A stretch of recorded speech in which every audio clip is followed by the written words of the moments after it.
Hello everyone, कैसे हैं आप सभी। आशा करते हैं आप लोग अच्छे ही होंगे। दोस्तों, आज के इस वीडियो में हम लोग जानवर, कीट, सरीसृप, स्तनधारी से रिलेटेड सारे इंपॉर्टेंट क्वेश्चन देखने वाले हैं पूरा डिटेल के साथ। देखिए, सीटेट का जो 28 दिसंबर और 29 दिसंबर का यदि आप पेपर का एनालिसिस देखा होगा तो मुझे बताने की ज़रूरत नहीं है कि इन टॉपिक से कितने क्वेश्चन आ रहे हैं। अभी सीटेट का बहुत दिन एग्ज़ाम बाकी है, तो ये इंपॉर्टेंट टॉपिक है। इससे आपको बहुत ज़्यादा क्वेश्चन देखने को मिलेंगे। ठीक है, हर रोज़ पेपर में इससे क्वेश्चन आ रहा है। तो वीडियो का पीडीएफ चाहिए आपको तो डिस्क्रिप्शन बॉक्स में टेलीग्राम का लिंक दिया हुआ है। आइए हम लोग पूरा डिटेल में इनको पढ़ते हैं। ठीक है, इनसे बाहर आपको क्वेश्चन नहीं पूछने वाला है।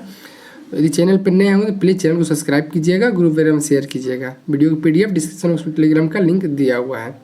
हम लोग इस वीडियो में सारा कुछ पढ़ने वाले हैं, जानवर, कीट, सरीसृप, स्तनधारी, सारा पॉइंट बाय पॉइंट। ठीक है, आइए स्टार्ट करते हैं। सबसे पहले एनिमल से हम लोग स्टार्ट करते हैं। सारा एनसीईआरटी पेस्ट है। ठीक है, एनिमल से हम लोग जानवर से स्टार्ट करते हैं। तो पहला पॉइंट क्या है, जानवर की खाल पर जो डिजाइन होते हैं वह उनके बालों के रंग के कारण होते हैं। ठीक है, याद रखिएगा आप लोग।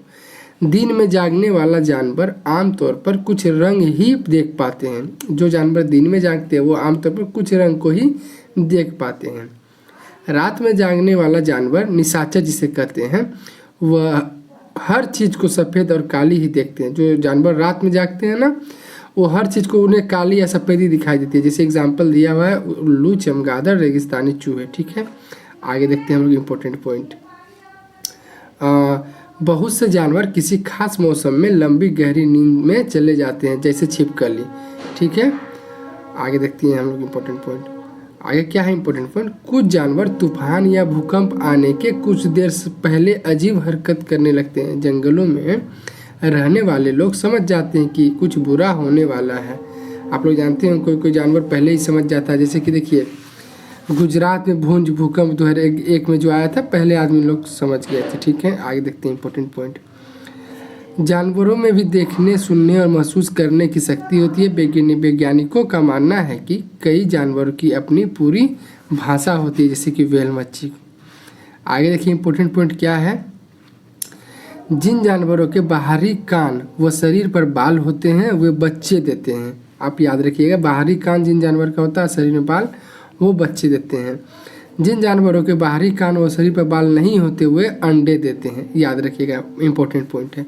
जानवरों के कान के आकार और उनके सुनने की शक्ति में बहुत गहरा संबंध होता है। जिन जानवरों के कान बड़े होते हैं उनके सुनने की क्षमता अधिक होती है। याद रखिएगा आप। अगला पॉइंट क्या है, हाथों को कान के पीछे रखकर आवाज़ ज़्यादा साफ सुनाई देती है। ठीक है, सॉरी, हाथी होना चाहिए। हाथी के कान के पीछे रखकर आवाज़ ज़्यादा सुनाई देते हैं। अब जानवरों का शिकार देखते हैं हम लोग। हाथी ये था। हाथी को उसके दांतों, गेंडों को सींग, शेर, मगरमच्छ और सांपों को उनकी खाल के लिए मारा जाता है। इन लोग का खाल के लिए, हाथी को दांत के लिए, ठीक है, गेंडों को सींग के लिए। कस्तूरी हिरन को थोड़ी सी खुशबू के लिए मारा जाता है। कस्तूरी हिरन को बस थोड़ा सा खुशबू के लिए मारा जाता है। जैसे परफ्यूम सब होता है ना, वही सब टाइप में हुआ। कुछ जानवर की नींद हम लोग देखें, जैसे गाय पूछ दे आपसे तो 4 घंटे सोते हैं, जिराफ लगभग 2 घंटे, अजगर लगभग 18 घंटे, बिल्ली लगभग 12 घंटे सोते हैं। आइए आगे हम लोग पॉइंट डिस्कस करते हैं। देखिए आगे लंगूर से रिलेटेड क्वेश्चन देखते हैं। लंगूर, जंगल में ऊंचे पेड़ पर बैठा लंगूर अपने पास आती मुसीबत को देखकर एक खास आवाज़ निकालकर अपने साथियों को संदेश देता है और उन्हें चौकन्ना करता है। ठीक है, कुत्ता से रिलेटेड पॉइंट क्या है, कुत्ते की गलियों में अपनी जगह बटी हुई होती है। एक कुत्ता दूसरे कुत्ते के मल मूत्र की गंध से जान लेता है कि उसके इलाके से में बाहर का कुत्ता आया था। ये लोग मलमूत्र से पहचान लेते हैं। आगे देखते हैं इंपॉर्टेंट पॉइंट, स्लॉथ के बारे में इंपॉर्टेंट पॉइंट देखते हैं।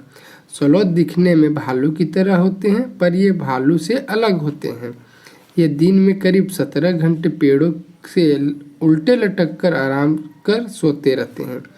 40 वर्ष के अपने जीवन में ये सिर्फ 8 पेड़ों पर ही घूमते हैं। ये सप्ताह में एक बार ही सोच के लिए पेड़ से नीचे उतरते हैं। जिस पेड़ में रहते हैं उसके पत्ते खाकर ही अपना ये पेट भर लेते हैं। स्लॉथ बहुत इंपॉर्टेंट है, स्लॉथ से क्वेश्चन पूछा जाता है।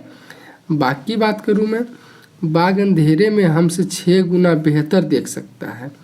बाघ की मूंछ हवा में हुए कंपन को भांप लेती है, जिससे उसे शिकार की सही स्थिति का पता चल जाता है और इससे वो अंधेरे में रास्ता ढूंढ लेता है। बाघ अपने इलाके में मूत्र करके अपनी गंध छोड़ता है, दूसरा बाघ इस गंध को तुरंत पहचान लेता है।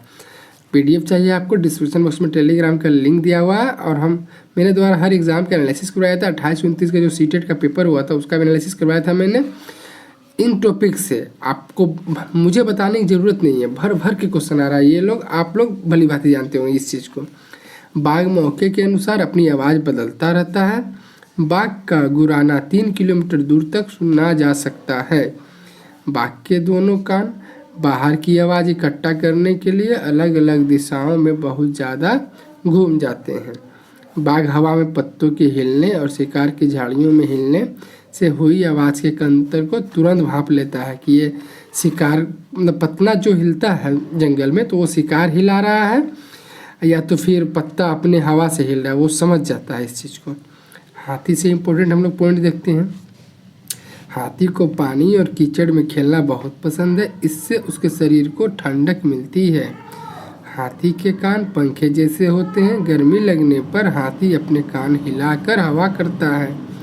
3 महीने का हाथी 200 किलोग्राम वजन का होता है। एक बड़ा हाथी दिन में 100 किलोग्राम से ज़्यादा पत्ते और झाड़ियाँ खा लेता है। अगला पॉइंट, हाथी बहुत कम आराम करता है, एक दिन में केवल 2 से 4 घंटा ही सोता है। हाथी एक दिन में केवल 2 से 4 घंटे ही सोते हैं। अगला पॉइंट क्या है, हाथी परेशानी आने पर एक दूसरे की मदद भी करते हैं। हाथियों के झुंड में केवल हथनियाँ और बच्चे ही रहते हैं। इस झुंड में 10 या 12 हथनी और बाकी बच्चे होते हैं। झुंड की सबसे बुजुर्ग हथनी ही पूरे झुंड का नेता होता है। 14-15 साल तक हाथी इस झुंड में रहता है, फिर वह झुंड छोड़कर चला जाता है 14-15 साल के बाद में। चूहा से रिलेटेड इंपॉर्टेंट पॉइंट देखते हैं। चूहे की देखने की क्षमता कम होती है, लेकिन इसे सूंघने, छूने और टेस्ट करने की क्षमता अधिक होती है। मगरमच्छ के छोटे छेद जैसे कान होते हैं, लेकिन आसानी से दिखाई नहीं देते हैं। ठीक है, अगला पॉइंट देखते हैं हम लोग। छिपकली के भी छोटे छेद जैसे कान होते हैं, याद रखिएगा आप लोग। मछलियाँ, चलिए हम लोग मछली गिलहरी सब के बारे में देखते हैं। मछलियाँ खतरे की चेतावनी एक दूसरे को बिजली तरंगों से देती है। ठीक है, गिलहरी के दांत हमेशा बढ़ते रहते हैं। दांतों से काटने और कुतरने के कारण इनके दांत घिस जाते हैं। अगला पॉइंट देखते हैं हम लोग। बिल्ली, देखिए बिल्ली के दांत नुकीले होते हैं जो मांस को फाड़ने और काटने में काम आता है, बिल्ली का दांत। गाय से रिलेटेड हम लोग इम्पोर्टेंट पॉइंट देखते हैं। गाय के आगे के दांत पत्ते को काटने के लिए और पीछे के दांत चपटे और बड़े होते हैं जो घास चबाने के लिए होते हैं। वाली जनजाति वली कला के लिए फेमस है, जो गाय के गोबर और मिट्टी से बनाई जाती है। बहुत इंपॉर्टेंट है। वाली जनजाति जो है वो वली कला के लिए फेमस है, जो गाय के गोबर और मिट्टी के लिए बनाई जाती है। अब आगे देखिए हम लोग स्तनपायी, सरीसृप, रेप्टाइल्स और कीट पढ़ते हैं। ठीक है, पहले हम लोग पढ़ते हैं स्तनपायी मैमल्स। स्तनधारी जीव वो होते हैं जो अपने बच्चों को दूध पिलाते हैं। इसके शरीर का ताप बाहरी वातावरण का तापमान के साथ परिवर्तन नहीं होता है। मनुष्य, हुमन, गाय, भैंस या बकरी, चमगादड़, व्हेल मछली आदि स्तनपायी जीव होते हैं। अगला पॉइंट देखते हैं स्तनपायी से। स्तनपायी की विशेषताओं में इसके शरीर पर बाल का पाया जाना और कान के मध्य भाग में 3 अस्थियां मलियस इनकस स्टेप्स पाया जाता है। आप लोग जानते हैं शरीर का सबसे छोटा हड्डी स्टेपस होता है, जो कान की हड्डी ही होती है, याद रखिएगा। सरीसृप के बारे में देखते हैं हम लोग। रेप्टाइल्स, इस प्रजाति के प्राणी धरती पर सरक कर चलते हैं।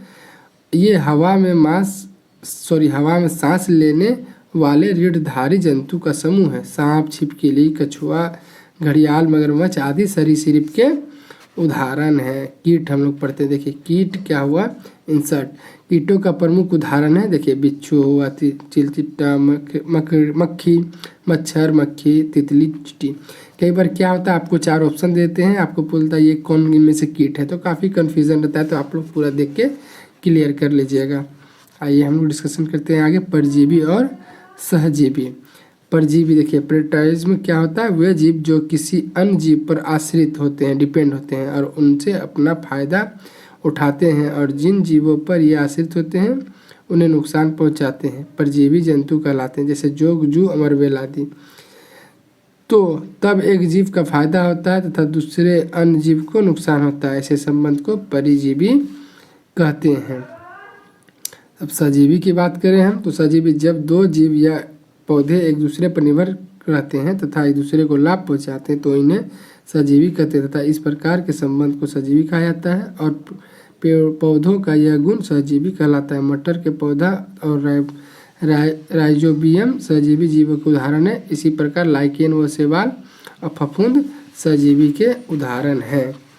आगे देखिए, सांप से हम लोग इम्पोर्टेंट पॉइंट डिस्कशन करते हैं। सांप, हमारे देश में केवल 4 तरह के जहरीले सांप होते हैं। इनके नाम है नाग, करेत, दुबैया तथा अफाई। जब सांप किसी को काटता और उसे 2 खोखले जहर वाले दांतों से उस व्यक्ति के शरीर में जहर चला जाता है। इस जहर से बचने के लिए उस व्यक्ति को सीरम नाम की दवाई दी जाती है, जो सांप के जहर से ही बनाई जाती है, सीरम नाम का।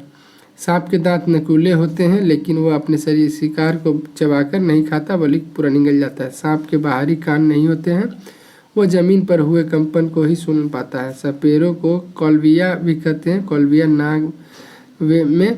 नाच में सांप जैसी मुद्राएं होती है। सांप खेती में फसलों को चूहा से बचाने की मदद करता है।